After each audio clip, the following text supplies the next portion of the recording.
Olá, meus amigos, meus irmãos do Núcleo Chico Xavier. É com um imenso prazer que estamos retornando hoje aqui para trazer um tema em que recentemente estive refletindo numa das pesquisas que eu realizei, até a convite de uma casa co-irmã aqui na Serra, aqui em Teresópolis, e na última oportunidade que eu estive no Eurípides, levei esse estudo para a aprovação dos nossos irmãos lá do Eurípides Barçanufo. E eles adoraram. Então, eu falei, por que não levar para o núcleo, mesmo que seja online, à distância, mas não tem problema. O material colhido tem muitas informações, muitos slides, que vai nos dar uma ideia de o porquê que nós estamos hoje numa casa espírita. Por que que nós hoje somos espíritas? Por que que nós frequentamos a doutrina espírita? Por que chegamos aqui? Hoje nós vamos refletir e estudar sobre as irmãs Fox, como tudo começou. Vou pedir até permissão ao Ivair para a gente já projetar o primeiro slide com a introdução, deixando aqui para vocês a mensagem inicial dessas irmãs que nós vamos estudar até o finalzinho, que com muitas dificuldades, porque muitos de vocês não sabem como foi o fim, como terminou a vida dessas irmãs. Muitos de vocês só lembram de alguns aspectos históricos, de que elas foram as precursoras daquele fenômeno de Aidesville, da comunicabilidade com o mundo espiritual, né, com o mundo dos espíritos. Mas fica por aí, né? E nós vamos trazer hoje mais informações sobre elas. Por que isso? Por que que eu tive a necessidade de trazer esse material o mais rápido possível? Esse material, como eu falei, foi solicitado por uma casa co-irmã aqui de Teresópolis, mas isso tem mais de 3 anos, foi durante a pandemia. Durante a pandemia, a gente montou esse material. E, recentemente, fiquei sabendo pela mídia que a equipe de produção do Nosso Lar, esse que vai sair agora, o Nosso Lar 2, né? Essa equipe disse recentemente que o próximo projeto, após o lançamento em 25 de janeiro de 2024, que é o lançamento do Nosso Lar 2, será um filme sobre as irmãs Fox. Então, eu falei, puxa vida, eu já estou com esse material preparado, formatado, bonitinho, por que não apresentar agora? E daqui a uns 2 anos e meio, quando a produção estiver finalizada,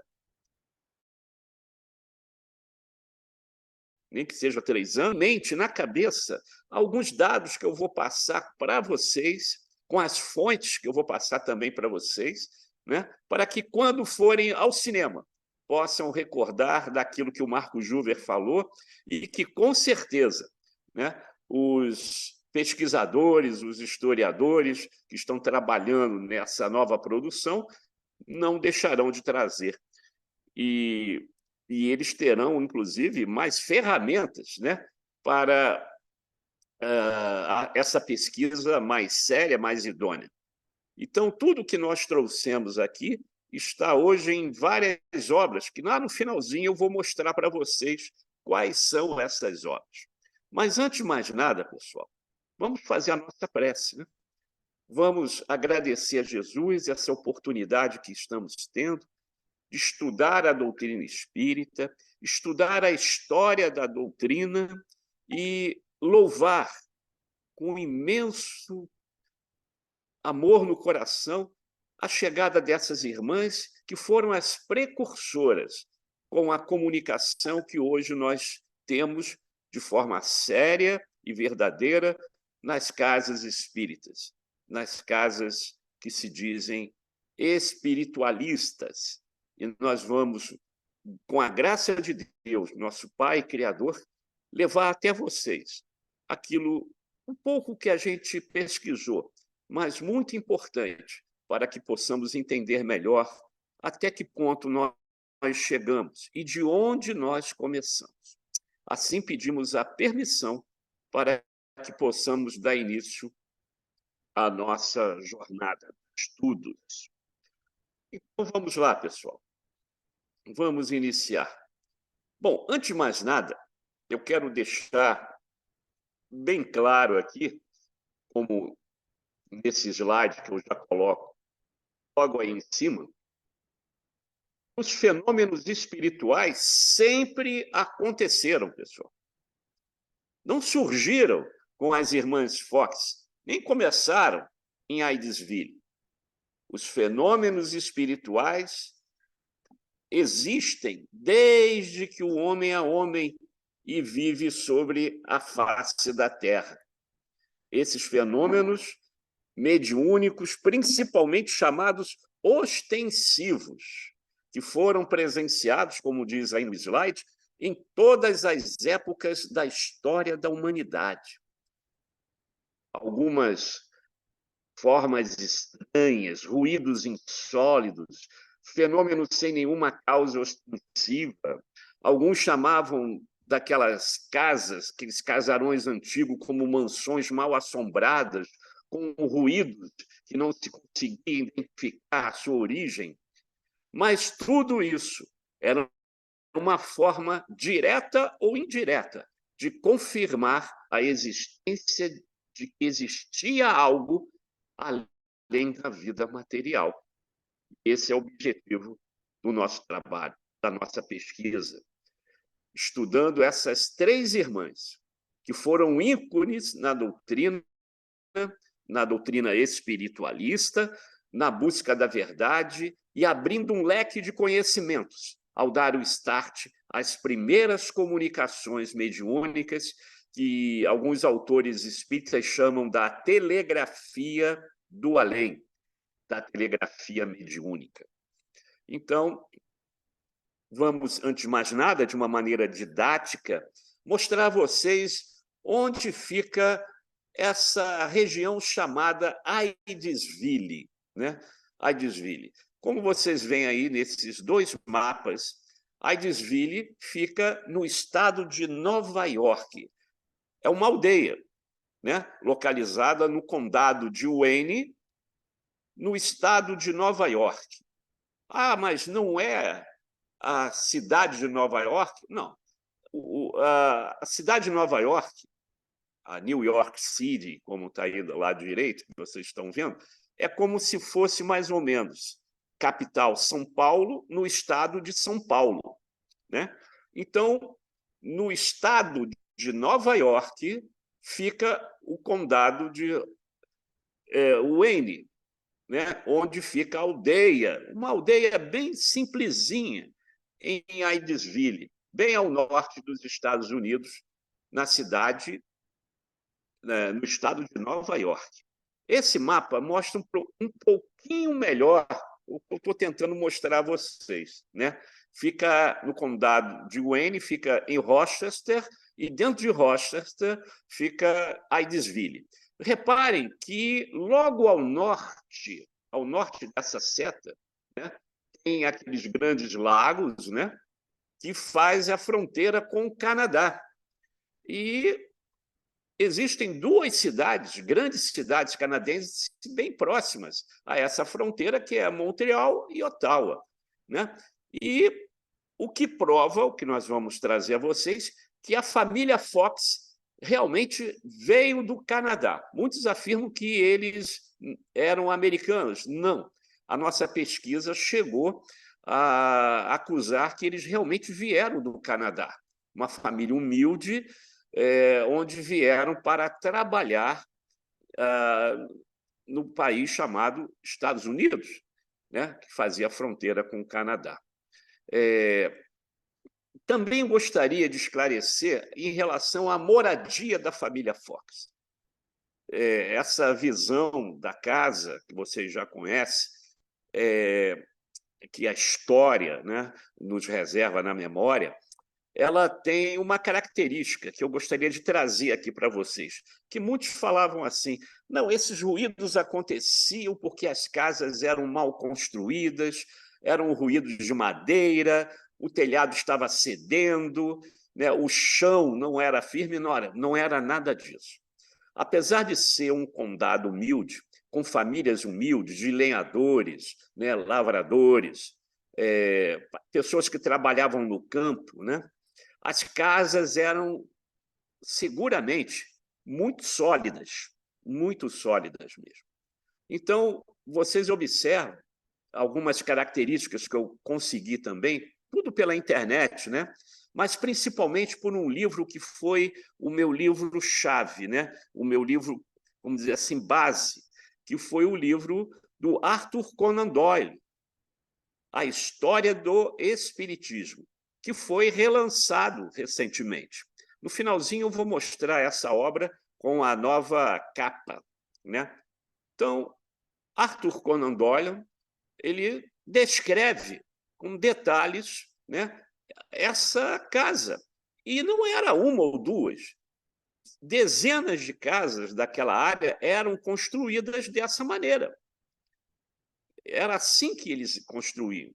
A fundação, como vocês veem aí, eram de pedras presas por argamassa de barro com cal, então bastante sólido, né? O subsolo, um pequeno porão, como é muito utilizado na maioria das casas americanas, até para se proteger dos furacões, né? Dos vendavais que acometem aquela região. O térreo, na área térrea, você tinha a sala, a cozinha e uma pequena despensa. No primeiro andar, onde vocês veem aí duas janelinhas lá em cima, onde fica o primeiro andar, os quartos do casal e das filhas. E toda a cabana, toda, era construída com tábuas de madeira, mas extremamente resistentes. E a chaminé, que vocês veem aí, era construída com pedras. Minha gente, podemos falar de tudo da construção, mas que não era sólida, isso não é verdade. Então, os ruídos tinham uma outra origem, não a forma como ela foi construída. A sua arquitetura ou a sua engenharia estão descartadas nesse aspecto. Antes da família Fox ir morar nessa casa, antes morava o casal Bell. Lembrem desse homem, desse nome, do senhor Bell. Lembrem da sua criada, Lucrécia Pelvis, que eu vou, daqui a pouco, voltar a eles. Então, essa casa foi vendida pelo casal Bell, né, juntamente com a sua criada, Lucrécia Pelvis, porque eles estavam já com medo de algumas manifestações mediúnicas, algumas pancadas, fenômenos de raps que aconteciam lá. E saíram, e assim que eles saíram, algum tempo depois, a família Fox compra esta casa. Bom, sempre que vocês virem esse fundo meio azulado, com essa formatação de letra, né, com esse tipo de letra, é que eu tirei lá do livro História do Espiritismo, do Arthur Conan Doyle, o mesmo autor de Sherlock Holmes. Sim, ele se tornou um grande espírita e um grande defensor da reencarnação na Inglaterra. Aliás, tem duas coisas sobre a Inglaterra que eu gostaria de falar para vocês sobre a sua origem espiritualista. Até hoje, na Inglaterra, o termo espírita ainda não se fortaleceu como nós temos aqui no Brasil, essa força religiosa, filosófica e científica que nós estudamos aqui no Brasil nas casas espíritas. Lá ainda existe a expressão espiritualismo moderno, que é como Arthur Conan Doyle nos traz, quando os fenômenos das mesas girantes, os fenômenos de materialização que nós vamos mostrar, com grandes pesquisadores ingleses, né, se fizeram presente. Até hoje, eles chamam tudo isso de modern espiritualismo, ou seja, espiritualismo moderno. E um outro ponto interessante, dentro desse espiritualismo moderno, muitos segmentos espiritualistas não aceitam a reencarnação. Aí você vai dizer, puxa vida, mas é possível eu ser espiritualista e não aceitar a reencarnação? Sim, né? As doutrinas protestantes, né? A doutrina católica são espiritualistas e não são reencarnacionistas, né? Então, os ingleses, até hoje, têm essa dificuldade de aceitar a reencarnação. E se a gente forçar a barra, né, e tentar descobrir o porquê disso tudo, a gente vai ver que tem, assim, no aspecto histórico, né, algo bem interessante, porque o inglês, sua nobreza, né, com seu sangue azul, ele nunca iria admitir que um seu antepassado nobre, né, um senhor feudal, um barão, né, um conde, pudesse reencarnar como um simples mendigo. Então, simplesmente, eles deletam qualquer informação referente à reencarnação. Interessante isso, né? Mas acontece. Então, o Conan Doyle nos traz uma informação que nesta aldeia morava a família Fox, uma família de fazendeiros, composta pelo pai, John Fox, que aparece aí na foto, a mãe Margaret Fox e de suas filhas, que também levam o nome da mãe, Margaret Fox, de 14 anos, e Kate Fox, de 11 anos. Essas duas serão protagonistas de coisas inacreditáveis que nós vamos falar daqui a pouco, né? Eles tinham outros filhos, mas que não moravam com eles naquele momento, porque já eram adultos, já a filha Lia Fox, por exemplo, já era casada, né? E o seu filho morava numa outra residência também. E eles eram de uma doutrina, de uma religião metodista, tanto que o seu John Fox, né, era um pastor e muito querido na aldeia de Hydesville. Bom, aí estão eles, né, mais de perto, né? John David Fox e Margaret Fox. Margaret Fox vai ter um papel importantíssimo na nossa história, né? O pai, o John Fox, em determinado momento, ele sai de cena por todos os biógrafos da família Fox. Mas ele teve também uma participação interessante no momento das pancadas e quando as filhas entraram em contato com sido assassinado naquela casa. Bom, primeiro vamos falar mais sobre John Fox. Como eu falei, era pastor protestante da Igreja Episcopal, né, metodista.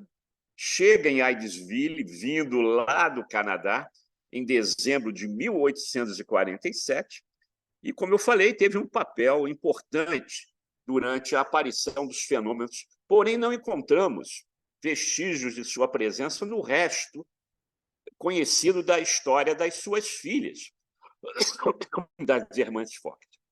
Alguns estudiosos supõem que ele e sua família eram canadenses, e isso eu confirmei posteriormente, e não americanos, como se acredita em alguns livros biográficos. A Margaret Fox, a mãe, durante os fenômenos de 1848, que aconteceram um ano depois que eles chegaram em Hydesville, ela foi quem questionou por diversas vezes o espírito que provocava as pancadas em toda a casa onde a família morava. Eis a primeira revelação. Não foram as meninas que fizeram o verdadeiro intercâmbio com o espírito que estava se manifestando. Nós vamos ver isso aqui, graças à ajuda de Arthur Conan Doyle. Foi a própria mãe. Vamos explicar isso de uma maneira bem clara e bem didática, se possível. Bom, Essas são as 3 filhas que ficaram famosas a partir do momento em que a comunicação começou a ocorrer e que o espírito começou a se comunicar através das pancadas. Aquele fenômeno que a gente sabe, uma pancada letra A, 2 pancadas letra B, e assim elas conseguiram entrar em contato com o espírito que habitava aquela residência. Lia Fox era a mais velha, a irmã mais velha, e que nasceu em 1814, mas ela casou com Daniel Underville e foi morar na cidade de Rochester, que não ficava muito longe de Hydesville, era logo ali do lado. Participou diretamente das reuniões públicas mediúnicas que foram realizadas no Corinthian Hall com as suas irmãs. E nós vamos explicar isso aqui. Porque essa é uma outra revelação.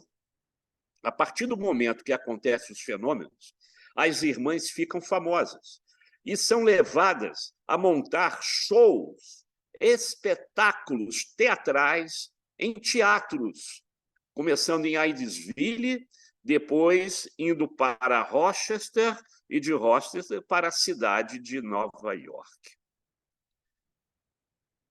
Veja bem aonde elas vão chegar, onde elas estão se metendo. Hein? Com o tempo, desabrochou a mediunidade e efeitos físicos, não só dela, mas das outras 2 irmãs também. Mas ela era considerada a mais equilibrada das irmãs e sempre achou que aqueles fenômenos vinham de Deus. Além de ser uma pessoa mais, vamos dizer assim, experiente, né, das irmãs, com alguma experiência de vida, ela era muito religiosa e percebeu logo que aquilo acontecia porque Deus permitia. Pessoal, estamos falando dos momentos que antecederam o Livro dos Espíritos. Não existia na época espiritismo. Então, tudo isso era uma novidade. Kardec ainda não tinha chegado às reuniões lá de Paris, nas reuniões, nos chás, né? Nos saraus, onde tudo terminava nos fenômenos das mesas girantes.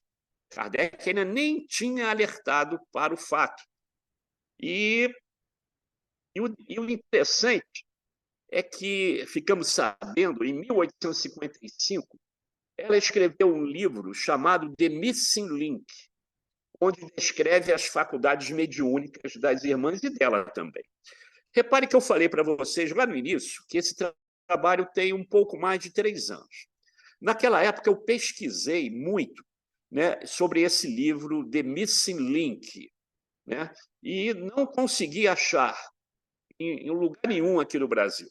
Consegui, sim, nos Estados Unidos, essa capa, The Missing Link in Modern Spiritualism, em que ela tenta, essa Lia Fox, que aqui não usa o sobrenome Fox, mas o seu marido, Underhill, explica como tudo começou lá na casinha de Hydesville e como isso levou a todas serem reconhecidas, porque as irmãs Fox, através da mídia dos Estados Unidos, chegou a um ponto de serem as figuras mais carismáticas dos Estados Unidos, porque toda a mídia americana, os jornais americanos, fizeram famosas. Mas fiquei sabendo também, no início desse ano, que a FEB lançou a tradução do livro da Lia Fox, O Elo Perdido no Espiritualismo Moderno, Lia Fox. E aí vocês estão vendo a capa da FEB, esse livro em detalhes como tudo aconteceu e como tudo se processou, e o caminho que elas tomaram até chegar ao estrelado, ao sucesso, à mídia. Repito, pessoal, não existia doutrina espírita naquela época.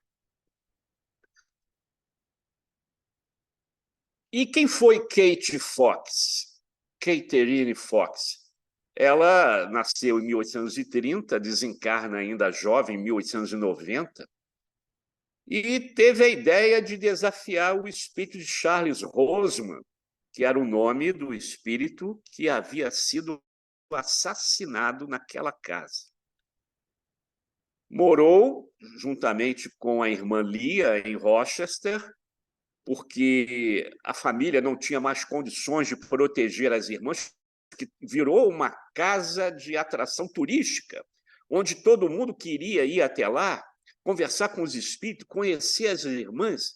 Então, o pai, por segurança dela, mandou para a casa de Lia, lá em Rochester. E ali foi que tudo deu início, lá no tal do Corinthian Hall, nas reuniões públicas diárias que eram realizadas naquele teatro, Corinthian Hall. E depois mudou-se para Nova York, para dar continuidade ao espetáculo, onde ganhou muito dinheiro, não vou mentir a vocês, ganharam muito dinheiro com esse tipo de trabalho de intercâmbio mediúnico que nós vamos explicar daqui a pouco. E, posteriormente, a convite de William Crookes, ela viaja para Londres em 1871 para ser estudada por ele e pela equipe de William Crookes, que naquela época, através do espírito de Kate King, estudavam as materializações. E, em 1877, volta para os Estados Unidos. Ela foi a médium responsável por centenas de reuniões de materializações do espírito de Stanley. Stanley quem era? Era esposa de um banqueiro riquíssimo chamado Charles Livermore, financiador, inclusive, da sua viagem para a Inglaterra, como prêmio, como reconhecimento por mostrar ela ao seu grande anfitrião, o senhor Charles Livermore, que a sua esposa não tinha morrido. Ela estava viva e ela, através da sua mediunidade, passava para ele, em mais de 100 reuniões, várias reuniões, inclusive de materialização, né, a confirmação de que a sua esposa, Esther, estava viva. E ele, em agradecimento, banca toda a despesa para que ela fosse para a Inglaterra. Muito bem. Margaret Fox nasceu em 1836, morreu em 8 de março de 1883, também jovem. Participou diretamente dos fenômenos de Hadesville. Morou com o irmão David em Rochester, onde realizou, junto com as irmãs, as primeiras reuniões mediúnicas públicas. O David não entrou nesse circo, nesse teatro. Depois ela muda-se para Nova York para dar continuidade ao espetáculo. Ali casa-se com um médico e explorador lá do Ártico, chamado Elisha Kent Kane, mas que ele desencarna, né, após um acidente com o seu navio explorador lá no Ártico. Ele vem a naufragar e ela fica viúva. E assim viaja para a Inglaterra, a convite da irmã, para lhe dar continuidade ao teatro, ao circo que elas tinham produzido nos Estados Unidos. Levaram o espetáculo para a Inglaterra. E se já eram ricas, ficaram mais ricas ainda. Voltou para os Estados Unidos, após um desentendimento sério com Lia Fox, sua irmã mais velha, que nós vamos comentar daqui a pouco. Muito bem. Vamos voltar à velha casa, ao velho barracão da família Fox. Como sempre, como eu falei, nesse fundo azulado, com essas letras, quem está nos narrando isso é o próprio autor, né? Conan Doyle. E ele diz assim: na tosca cabana onde morava a família Fox, havia ocorrido o assassinato de um mascate, e o espírito do vendedor produzia sons, barulhos, ruídos, tentando se comunicar com seus moradores. Isso já acontecia antes da chegada da família Fox. Aí está a casa, né? A casa, como eu já falei, aquela, sempre várias fotos vão mostrar sempre a mesma arquitetura. Era característica daquelas casas naquela época. No princípio, a família Fox não se incomodava com sons, pois pareciam naturais. Mas depois de certo tempo, barulhos, ruídos, batidas e até arrastamento de móveis começaram a incomodar tanto que as meninas se negavam a dormir sozinhas. Essa foto é clássica na doutrina espírita, né? Quando fala das irmãs Fox. Mostra o senhor John Fox se levantando com as filhas, porque elas não conseguiam mais dormir sozinhas, todo mundo já dormia no mesmo cômodo.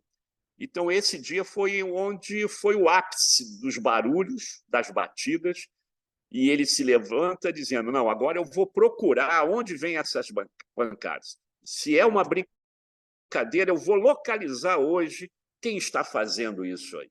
Então ele sai da casa, vai nos fundos da casa, roda a casa toda, vai no porão e não encontra absolutamente nada. Tudo fechado. A data era 31 de março de 1848. É o aniversário onde se comemora até hoje lá nos Estados Unidos, né, na sociedade intitulada Modern Spiritualism, né, onde várias pessoas, né, se reúnem para comemorar o advento através da construção até de um museu para tal, né, onde alguns espiritualistas comemoram essa data como a verdadeira data do nascimento do Modern Spiritualism. Então, dia 31 de março de 48, os fenômenos se mostraram mais intensos. A menina Kate desafiou a força invisível a repetir com os golpes as palmas que ela batia com as mãos. Ela dava 2 pancadas, 3 pancadas, e a resposta era imediata. A cada estalo, um golpe era ouvido logo a seguir. Foi o início do que Crookes chamava, e também os grandes pesquisadores ingleses, inclusive Arthur Conan Doyle, chamava do início da telegrafia espiritual. Mas um detalhe importante para vocês. Não foi as crianças que mantiveram comunicação com o mascate. Não. Foi a mãe. Esse depoimento da senhora Fox está no livro História do Espiritismo, de Arthur Conan Doyle. E ele traz, e eu acho importante retratar aqui para vocês, porque isso é história, né? Isso mostra de como tudo começou, e tirar aquela dúvida: não foram as crianças que conversaram com o mascate assassinado, não. Qual o papel das crianças nessa história? Elas tinham a função de ser médiuns de efeitos físicos, e mostraram isso nos shows que realizavam por todo os Estados Unidos e depois na Inglaterra. Elas tinham uma mediunidade impressionante na área dos efeitos físicos.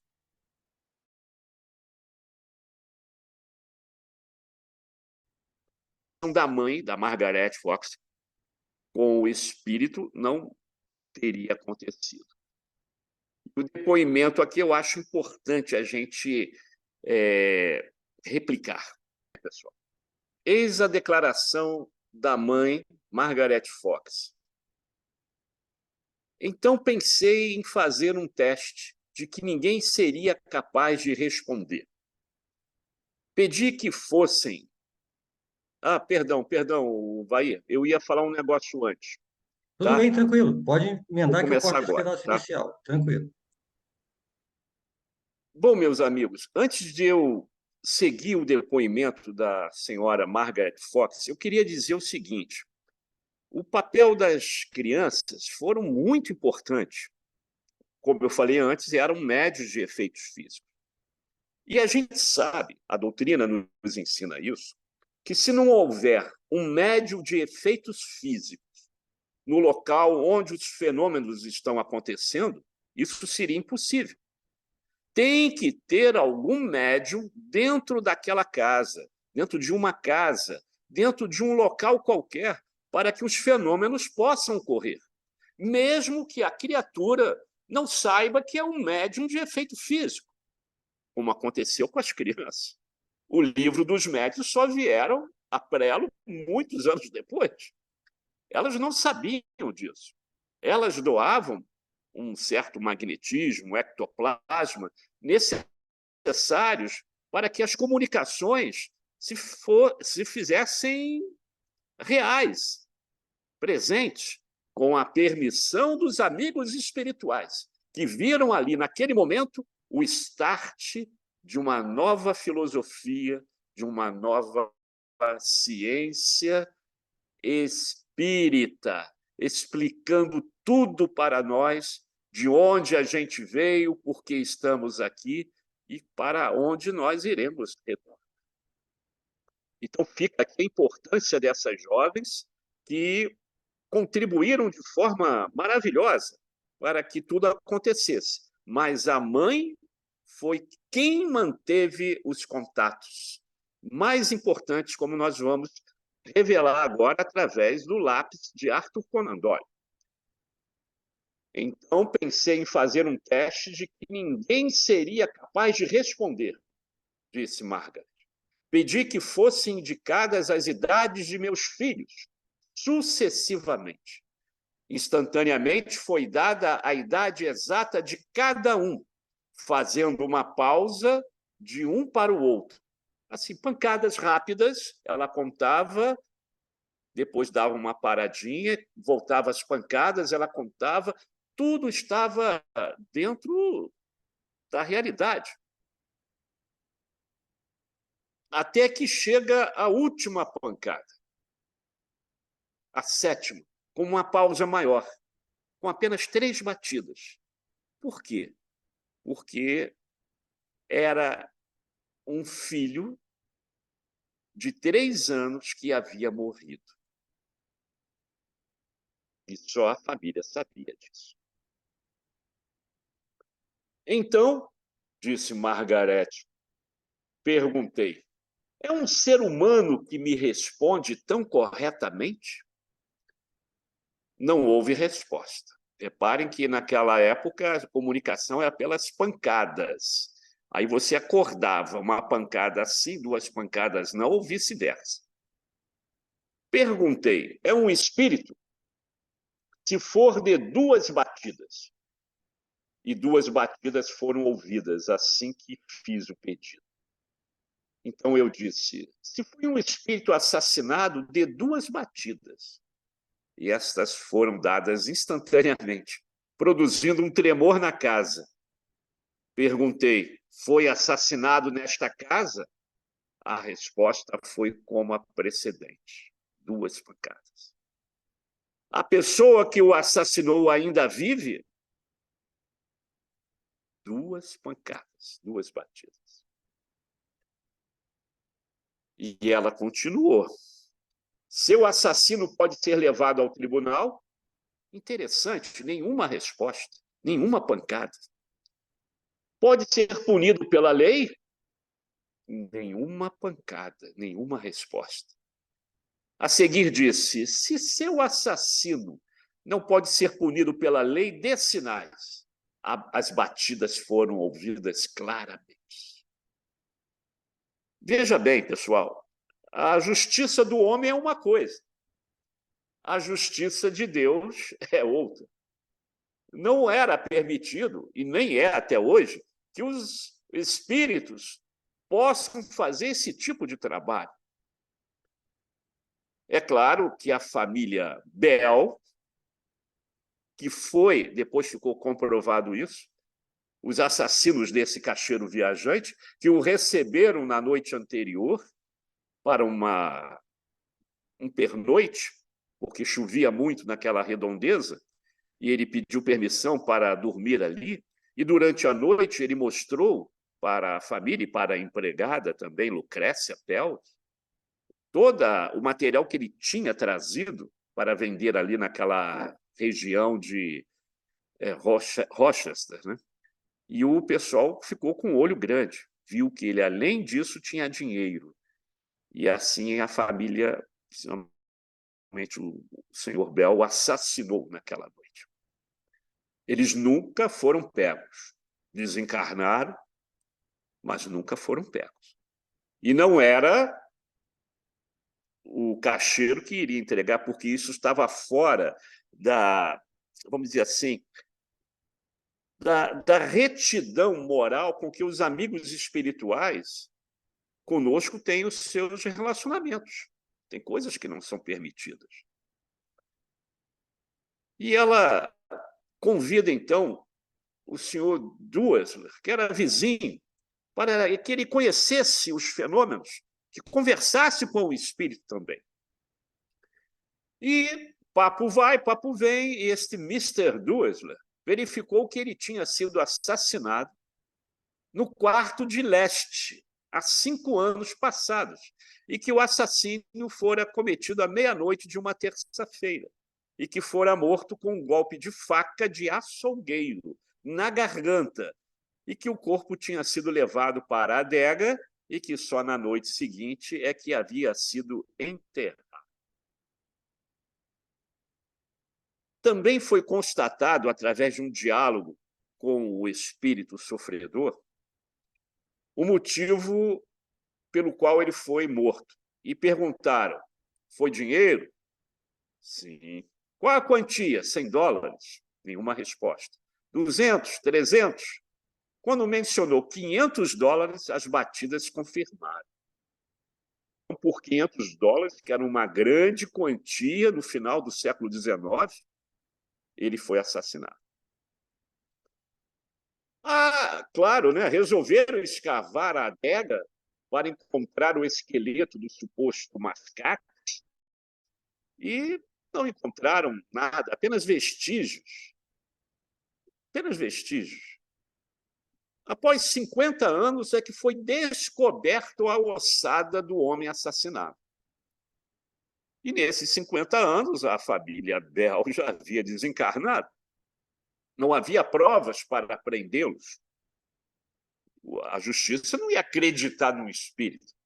Então, eles saíram ilesos das leis humanas, da lei do homem. E 50 anos depois, as crianças brincando naquela área que já era uma casa considerada mal assombrada, já se deteriorando com o tempo, algumas crianças brincando nas redondezas percebem que uma parte da parede cai, e quando essa parede cai, ali aparece a ossada de um homem enterrado entre as paredes. Foi encontrado essa maleta, que hoje está exposta no museu, que nós vamos mostrar daqui a pouco, lá de Hydesville, em memória das irmãs Fox, né, dos fenômenos de Hydesville, ou do modern espiritualismo.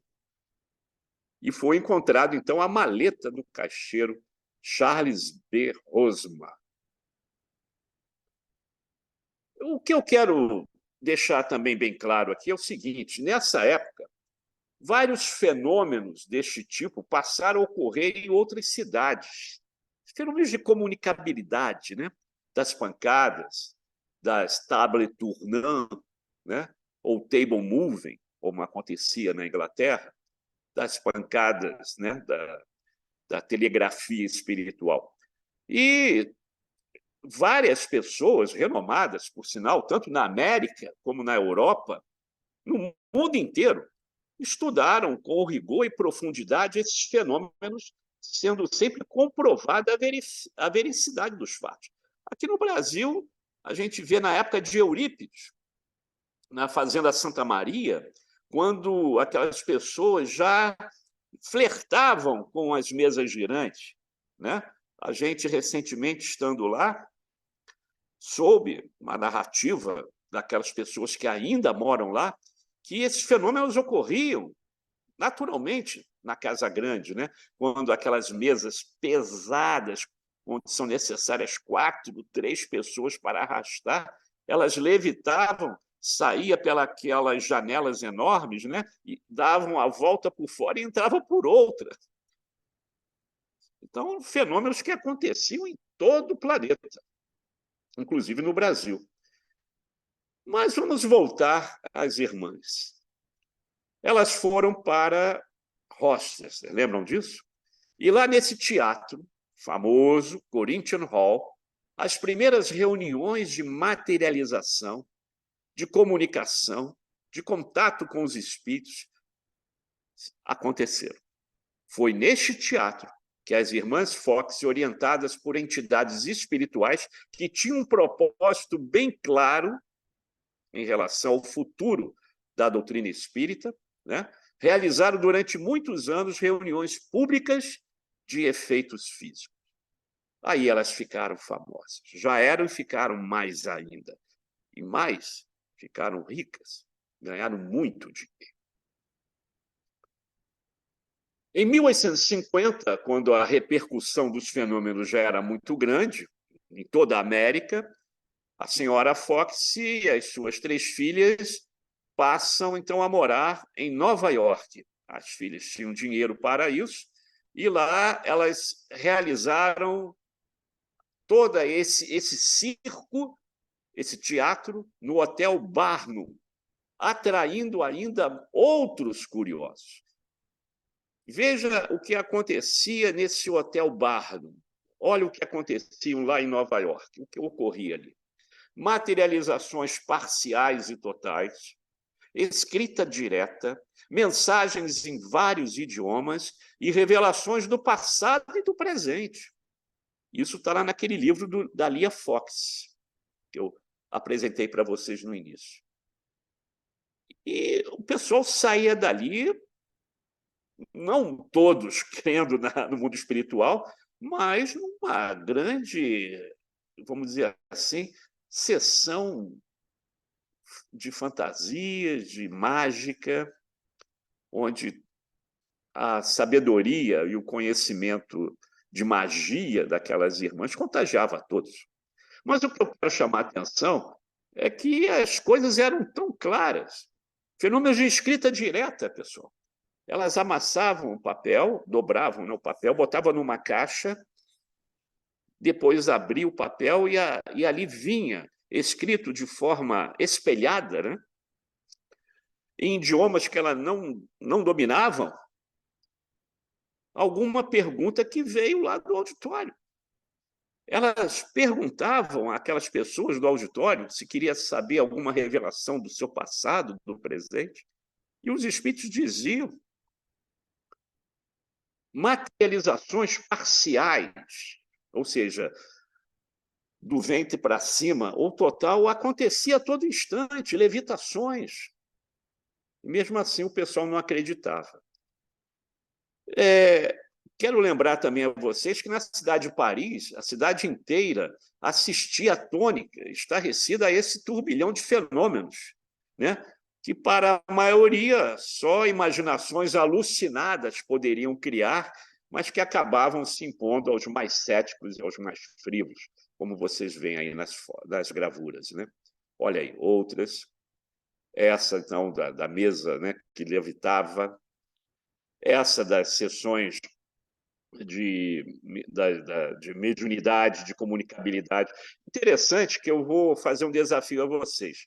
Eu gostaria que vocês identificassem a relação que tem a foto de cima com a foto de baixo. Aí vocês vão dizer, eles estão sentados em volta de uma mesa. O outro poderá dizer, eles estão com as mãos em cima da mesa, né? Mas parabéns para aqueles que mataram a charada. Eles estão unindo o seu dedo mindinho com o do colega do lado. Porque, na época, acreditava-se que assim se fechava, né? Vamos dizer assim, o trabalho mediúnico só poderia acontecer dessa maneira se fechasse o círculo, né? Se esse círculo não estivesse fechado, o fenômeno não ia acontecer. Depois a gente fica sabendo que nada disso é verdade, né? Mas durante muito tempo era assim que se estava, pessoal. Então, um dedinho colado do dedinho do outro, como vocês veem aí. Bom, aí surge o William Crookes, né? Onde, durante vários anos, ele estuda a materialização, juntamente com o espírito de Kate King, como eu falei, através de uma médium, né, que nós vamos apresentar a vocês aí. E durante 10 anos, os fenômenos também foram estudados pelas irmãs Fox. Uma grande contribuição de William Crookes para a ciência espírita, né? Aí está a Florence Medium, inglesa, de efeitos físicos, que colaborou com William Crookes nessas manifestações maravilhosas. Olha aí, materialização total do espírito de Kate King. É nessa hora que chega Kardec. Então, o professor, em 1855, já começa a estar atento a essas novidades dos saraus franceses, das reuniões francesas, né? E assim que ele assistiu à primeira manifestação das mesas girantes, em 1855, dedicou-se a estudar com seriedade os fenômenos, e que resulta, 2 anos depois, na publicação do Livro dos Espíritos. Voltando em Aidesville, aí estão as casas, né? Como eram as casas de Aidesville. E como ela está hoje? Como é que está a casa de Aidesville hoje? Virou um memorial, o Aidesville Memorial Park. Por quê? Porque pela crendice popular e pela ignorância das pessoas, assim que a família Fox saiu de lá, acreditava-se que aquela casa era mal assombrada. Então, simplesmente incendiaram a casa da família Fox. E ali virou, naquele local, o Aidesville Memorial Park, que diz aqui, né, o berço da religião do chamado espiritualismo moderno, em 31 de março de 1848, quando tudo começou, né? E hoje é esse museu aí dentro, quer dizer, é uma das partes do museu, do memorial. Essa casa, né, abriga o que era antes a casa da família. Sobrou isso aí.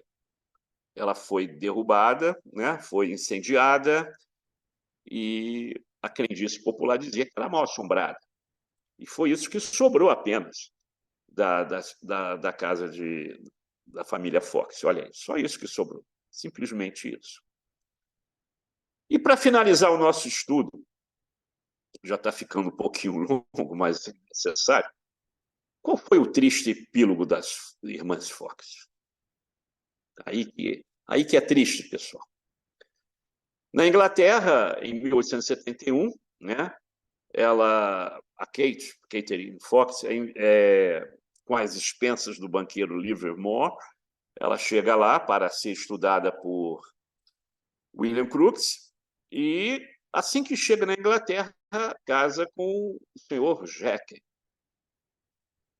Margaret, viúva, se transfere também para a Inglaterra para lá continuar os espetáculos com as suas irmãs e ganhar muito dinheiro. O problema é que a solidão era grande e começaram a encontrar no vinho um estimulante para o excesso de trabalho, porque a energia ectoplasmática que elas doavam enfraquecia e elas tinham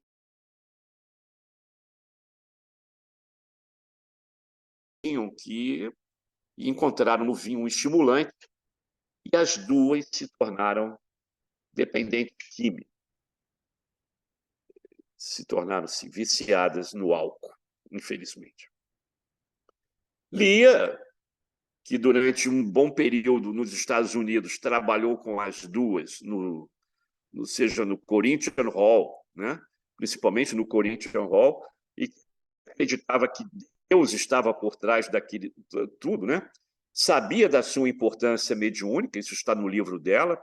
Ela também era uma grande médium de efeitos físicos, mas entendia que isso era um sinal religioso, e logo se afastou, até por recomendação do seu marido, Liverpool. Durante muitos anos que viveram na Europa, as coisas foram acontecendo, e até que Margaret, sozinha, desligada de Lia, envenenada de ódio, converte-se ao catolicismo para ferir sua irmã, afirmando que os seus poderes eram diabólicos. Por que ela fez isso, pessoal? Porque Lia tentou, através da corte inglesa, ficar com a guarda dos filhos de Margaret, alegando que ela estava alcoólatra, não tinha condições de educar ninguém. A sua raiva foi tão grande, que o ódio, né, tão grande e profundo, que ela se transforma repentinamente, se dizendo católica, para exatamente ferir a Lia. E no dia 24 de setembro de 88, declara diante de uma audiência de 2.000 pessoas que ela poderia produzir à vontade raps audíveis em todo o teatro, que tudo aquilo era uma farsa, era uma falácia. No mesmo periódico desse ano, 10 de outubro de 88, Kate disse, isso está no livro do Arthur Conan Doyle, o espiritualismo é fraude do princípio ao fim. Olha só, hein? Jogando por terra tudo que os espíritos amigos estavam preparando para ela. É a maior impostura do século. Não sei se ela já lhe disse isso, mas Meg e eu começamos quando éramos crianças muito pequeninas, pequenas e inocentes demais para compreender o que fazíamos. Nossa irmã Lia contava 23 anos, ela mais velha, né? E ela nos iniciou nos caminhos do engano e, encorajadas a isso, continuamos, é claro. Então, ela deixa claro aí que tudo era uma falácia, era uma mentira. E a reação dos espíritos? Porque foi isso que dificultou hoje o espiritismo ser nos Estados Unidos o que foi na França. Estava tudo caminhando bem, né? Mas Deus sabe como se trabalha, né? Ele sabe como se conduz as coisas. Um ano depois que as trevas haviam descido, as luzes do alto voltaram a alertar Margaret sob a advertência de seu guia espiritual através de batidas como a de Aidesville, para que se retratasse perante o povo. Pessoal, ela fez isso. Mas depois que você joga no ventilador, a notícia de que aquilo tudo era obra do demônio, do diabo, tomou uma proporção muito maior do que você chegar e se retratar. Não dá mais para reverter. Ela falou e assim não dava mais para voltar atrás. A retratação se deu oficialmente um ano depois dela ter colocado aquelas inverdades no jornal da região, dizendo que era tudo falsidade, né? E dizendo assim, praz a Deus que eu possa desfazer a injustiça que fiz à causa do espiritismo ou do modernismo, quando, sob intensa influência psicológica de pessoas inimigas dele, fiz declarações que não se baseiam nos fatos. Agora já era tarde, né, nossa querida Margaret? Já era tarde. E assim, elas desencarnaram, jovens ainda, com 60 e poucos anos, morreram no finalzinho do século XIX, um fim muito triste, obscuro, que pouca gente sabe, alcoólatras, dependentes químicas, mas que tiveram um papel muito importante para o advento da doutrina espírita, para o advento do Livro dos Espíritos. Pessoal, aqui eu quero dar uma parada e fazer uma grande reflexão com todos vocês. Em nenhum momento, podemos condenar essas três irmãs, e essas duas em especial. Como eu falei, não existia livro dos médiuns e muito menos livro dos espíritos. Tudo isso era uma novidade para elas. Então, em momento nenhum, nós podemos condenar essas jovens pelo que elas fizeram. Elas fizeram o que achavam que era certo. Hoje, o médium que age em troco de poder, riqueza, estrelato, luzes, e que faz da mediunidade um show, aí sim, a culpa será muito grande. Então, repito, nós não podemos julgar essas irmãs porque elas não tinham conhecimento, elas foram as escolhidas para que o start a tudo isso que nos remete à doutrina, o fato de estarmos numa casa espírita, de estarmos aqui, através do Núcleo Chico Xavier, online, falando de doutrina espírita, falando de espiritismo, aconteça.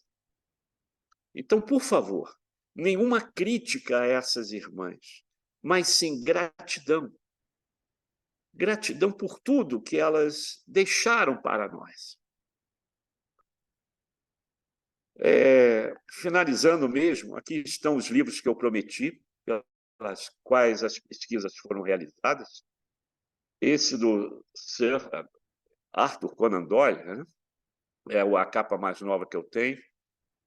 Esse vocês conseguem, sim, não precisa ir no sebo. Esse da Lia, que acabei de falar, foi relançado esse ano. O do Jorge Risini, sim. O Jorge Risini só indo no sebo virtual, né? na estante virtual, para conseguir. E quem conseguir tem uma obra rara nas mãos. Ele também conta algumas histórias das irmãs Fox. E esse Meninas do Barulho foi relançado recentemente pela editora La Chatre, né? Meninas do Barulho, a história real das irmãs Fox de Aidesville.